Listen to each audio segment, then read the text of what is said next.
Assalamualaikum warahmatullahi wabarakatuh. Saudaraku seiman, ketemu lagi kita di channel saya, Cinta Sunnah. Bahwasanya di balik sunnah ada kejayaan. Bahwasanya tiap-tiap yang bernyawa pasti akan mati. Apakah ruh orang yang sudah mati masih diberikan kesempatan menengok kubur dan keluarganya? Simak ulasannya dalam video ini dan tonton hingga akhir. Adapun roh-roh orang yang beriman masih diberikan kesempatan untuk menengok kuburnya dan sanak keluarganya sampai setahun lamanya. Apabila lewat 1 tahun, dipindahkan di tempat yang lain, tempat penampungan ruh-ruh orang mukmin. Hal ini berlaku bagi ruh-ruh orang mukmin saja. Kata Ibnu Abbas radhiyallahu an, apabila hari-hari raya, hari besar Islam seperti tanggal 10 Muharram, hari Jumat, tanggal 1 Rajab, pertengahan bulan Sa'ban, dan malam Lailatul Qadar, ruh orang-orang mukmin diberikan kesempatan turun ke bumi untuk menengok keluarganya. Apabila ia sampai di rumahnya, ia cuma bisa berkata, akan tetapi yang masih hidup tidak dapat mendengarnya. Hai keluargaku, hidupku kini sangat terasing. Meskipun kamu tidak melihat aku, tapi aku melihatmu dan mendengarkan perkataanmu. Aku tidak membutuhkan makan dan minum daripadamu. Akan tetapi yang aku harapkan hanya doamu. Hendaklah kamu ingat pada suatu saat kamu pasti akan mengalami seperti aku. Pergunakanlah waktu hidupmu untuk beribadat dan beramal soleh.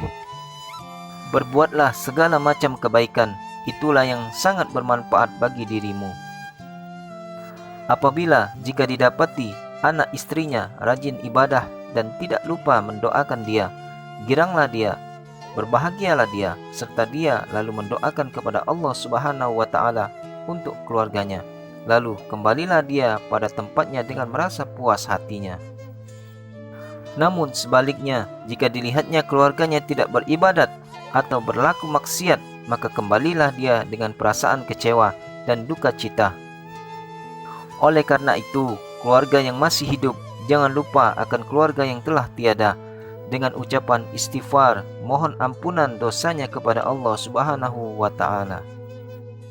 Istighfar mohon ampunan dosanya kepada Allah Ta'ala, terutama bagi anak yang orang tuanya telah tiada. Ia rajin-rajin mendoakan ibu bapaknya tiap-tiap hari atau tiap-tiap lepas solat 5 waktu, sebagaimana yang Allah Subhanahu wa Ta'ala ajarkan di dalam Al-Quran. Rabbighfirli wa liwalidayya warhamhuma kama rabbayani shaghira. Ya Tuhan kami, ampunilah aku dan bagi kedua orang tuaku, dan kasihanilah mereka berdua sebagaimana keduanya merawat aku di masa kecilku.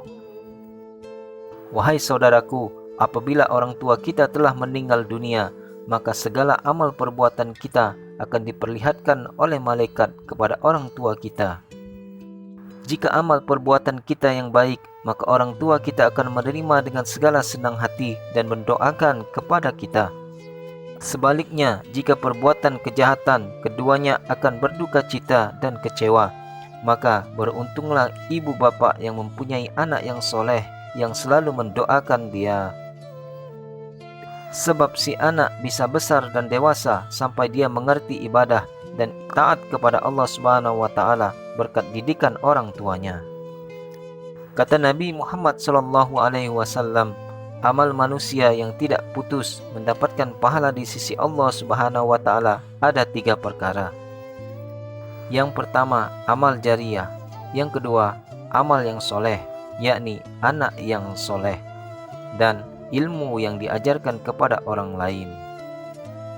Adapun amal jariyah artinya pekerjaan yang baik, umpamanya dia menyumbangkan tenaga dan hartanya atau pikiran kepada masyarakat guna perbaikan dan pembiayaan untuk masjid, musola, madrasah, rumah sakit, dan sebagainya. Maka selagi masjid masih digunakan beribadah dan madrasah masih dipakai orang, maka selama itu pula orang tadi mendapatkan pahala di sisi Allah Subhanahu wa Ta'ala. Tapi kebanyakan orang salah paham, amal jariyah itu hanya untuk agama saja, Padahal untuk umum pun termasuk amal jariyah juga. Misalnya, membuat jalan dan jembatan untuk orang berlalu lalang. Kemudian secara bergotong royong masyarakat setempat beramai-ramai memperbaiki ataupun membuat jalan itu pun termasuk amal jariyah juga. Kebanyakan orang awam berpendapat yang dikatakan amal soleh adalah cuma sholat dan puasa saja.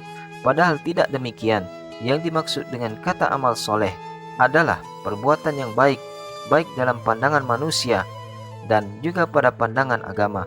Maka tandanya orang beriman ialah yang suka melakukan amal kebaikan. Yang kedua, amal yang soleh, yaitu anak yang soleh dan soleha. Sudah jelas jika orang tua ingin mempunyai anak yang soleh, maka yang pertama wajib orang tua mengajarkan anaknya dengan pendidikan agama. Selain pendidikan umum, juga sekolah agama. Dan orang tua harus memberikan contoh kepada anak-anaknya bagaimana caranya melaksanakan perintah agama. Insya Allah anak itu dapat mencontoh orang tuanya. Yang ketiga, amal manusia yang tidak putus-putus adalah ilmu yang diajarkan kepada orang lain. Adapun yang dimaksud dengan ilmu adalah bukan ilmu agama saja dan bukan ilmu untuk belajar sholat dan puasa saja. Ilmu itu adalah umum. Ilmu artinya pengetahuan, sebagaimana kata Nabi Muhammad SAW, sempurnanya agama dengan ilmu, sempurnanya dunia juga dengan ilmu. Jadi tegasnya, ilmu apa saja yang telah diajarkan kepada orang lain, sedang orang lain mendapatkan manfaatnya dari ilmu itu, maka orang yang pertama mengajarkannya, jika dia seorang muslim, dia mendapatkan pahala yang tidak ada habisnya dari sisi Allah Subhanahu wa ta'ala. Semisal orang pandai membetulkan radio, kemudian kepandaiannya diajarkan kepada orang lain, lalu orang lain itu mendapatkan manfaat yang digunakan untuk mencari nafkah, maka orang yang mengajarkannya mendapatkan pahala jariyah dari sisi Allah Subhanahu wa ta'ala. Demikian maksud tujuan amal jariyah, yakni amal yang mengalir pahalanya bagi orang yang telah menyumbang amalnya atau ilmu guna kebaikan dunia dan agama. Seperti firman Allah di dalam surat Al-Kahfi, A'udzubillahi minasyaitonirrajim. Innal ladzina amanu wa 'amilus solihati kanat lahum jannatul firdausi nuzula khalidina fiha la yabghuna anha hiwala. Sesungguhnya orang-orang yang beriman dan beramal soleh adalah untuk mereka surga Firdaus menjadi tempat tinggalnya.